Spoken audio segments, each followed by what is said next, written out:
Hi అండి. నమస్తే. నేను మీ Lakshmi. Welcome back to our channel. ఈరోజు మనం చేయబోయే రెసిపీ చాలా టేస్టీ, హెల్తీ అయిన సజ్జ బూరలండి.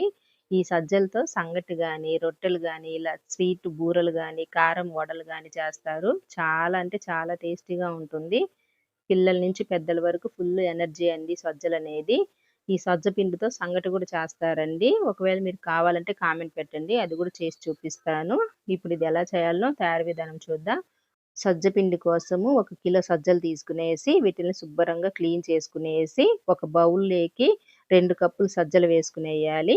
ఈ సజ్జ పిండనేది ఇంట్లో అయినా ప్రిపేర్ చేసుకోవచ్చు. లేదా మనకి మార్కెట్‌లో అయినా దొరుకుతుందండి. నేనైతే ఇంట్లోనే ప్రిపేర్ చేసుకునేస్తా ఉన్నాను.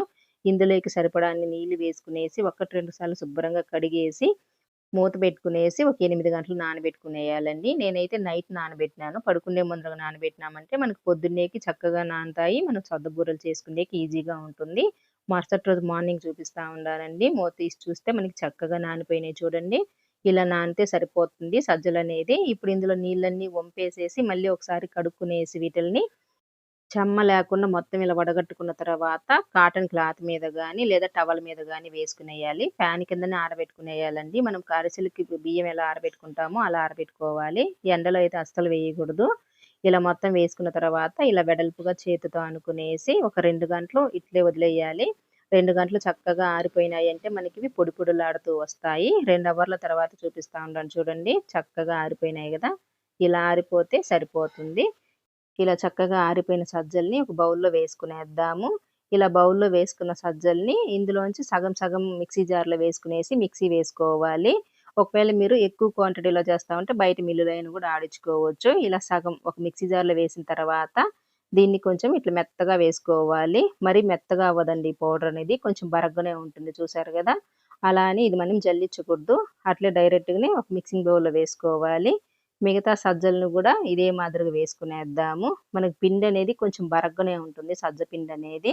ఇలా మొత్తం వేసుకున్న తర్వాత ఇప్పుడు ఒక చిన్న మిక్సీ జార్ తీసుకునేసి అరకప్పు ఎండు కొబ్బరి ముక్కలు, అలానే ఒక 3 యాలక్కాయలు వేసుకునేసి మెత్తగా పౌడర్‌లాగా చేసుకునేయాలి.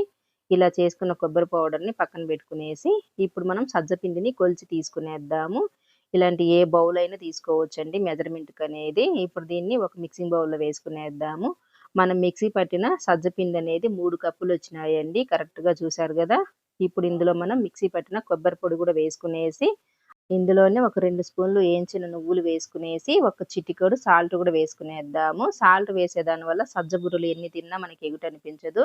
ఇలా అంతా ఒకసారి చక్కగా కలిపేసి పక్కన బెట్టుకునేసి, స్టవ్ మీద ఒక గిన్నె బెట్టుకునేసి, ఇందులోకి ఒక కప్పు నిండా తురిమిన బెల్లం వేసుకునేయాలి. మనం ఏ కప్పుతో అయితే సజ్జపిండి కొలుసుకున్నామో, ఆ కప్పుతో ఇలా ఫుల్లుగా వేసుకోవాలండి. స్వీట్ అనేది కరెక్ట్‌గా సరిపోతుంది. అలానే ఒక అరకప్పు నీళ్లు గూడా వేసుకునేద్దాము. స్వీట్ ఎక్కువ తినాలనుకున్న వాళ్ళు ఇంకొక 1/4 కప్పు వేసుకోవచ్చు. 2, 3 స్పూన్లు. కరెక్ట్‌గా తినాలనుకున్న వాళ్ళకి ఇది సరిపోతుందండి. బెల్లం అనేది మనకి పాకం అవసరం లేదు. ఇలా కరిగితే సరిపోతుంది. ఇలా చక్కగా కరిగిన తర్వాత స్టవ్ ఆఫ్ చేసుకునేసి, బెల్లం పూర్తిగా చల్లారేంత వరకు పక్కన పెట్టుకునేసి, చల్లారిన తర్వాతనే సజ్జ పిండిలో వేసుకునేయాలి.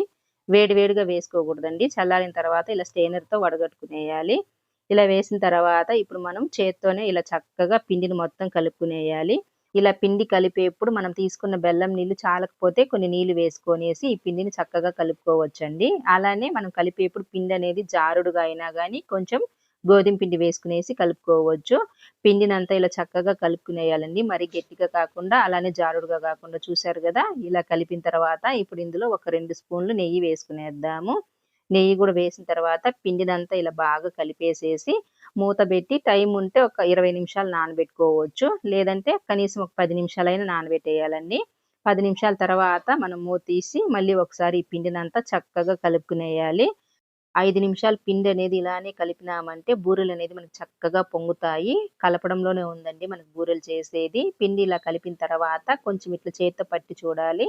పిండనేది మనకి ఇట్లా సాఫ్ట్‌గా ఉండాలండి. అప్పుడే మనకి బూరెలు చీలకుండా బాగొస్తాయి.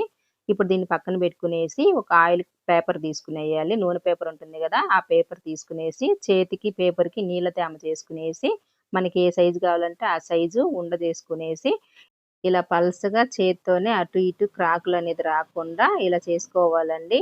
ఇట్లా చేసుకున్న తర్వాత మీకు చూపిస్తాను చూడండి ఏ సైజొచ్చిందో అని. మరీ అంత పల్చగా గాకుండా, మందంగా కాకుండా ఈ మాదిరిగా ఉండాలి. ఇప్పుడు దీన్ని ఫ్రై చేసుకుండేకి స్టవ్ మీద డీప్ ఫ్రైకి సరిపడా ఆయిల్ వేసుకునేసి, నూనె బాగా కాగిందో లేదో అని కొంచెం పిండి వేసి చూద్దాము. ఇలా ఆయిల్‌లో పొంగిందంటే మనకి పిండనేది కరెక్ట్‌గా ఉందండి. బూరెల పిండనేది చూసారు గదా! దీన్ని పక్కన బెట్టుకునేసి ఇప్పుడు ఇంకొకటి వేద్దాము. నూనె బాగా కాగాలండి. కాగిన తర్వాత మీడియం ఫ్లేమ్‌లో పెట్టుకునేయాలి. అలానే మనకి ఆయిల్‌లో బూరె వేయంగలోనే అదే పైకి తేలుతుంది. అప్పుడు మనం గరిటెతో జల్లెగింటతో అటు ఇటు చక్కగా ఫ్రై చేసుకోవాలి. ఇలా బాగా ఫ్రై అయిన తర్వాత వీటిల్ని తీసి ఒక ప్లేట్‌లో వేసుకునేద్దాము. మనం వేసిన ప్రతి బూరె ఇదే మాదిరిగా పొంగుతుంది చూడండి. మీకే చూస్తా ఉంటే అర్థమైపోతుంది గదా! పిండనేది మనము బాగా కలుపుకోవాలి. అందుకే చక్కగా కలిపితే ఇదే మాదిరిగా పొంగుతాయి బూరెలనేది.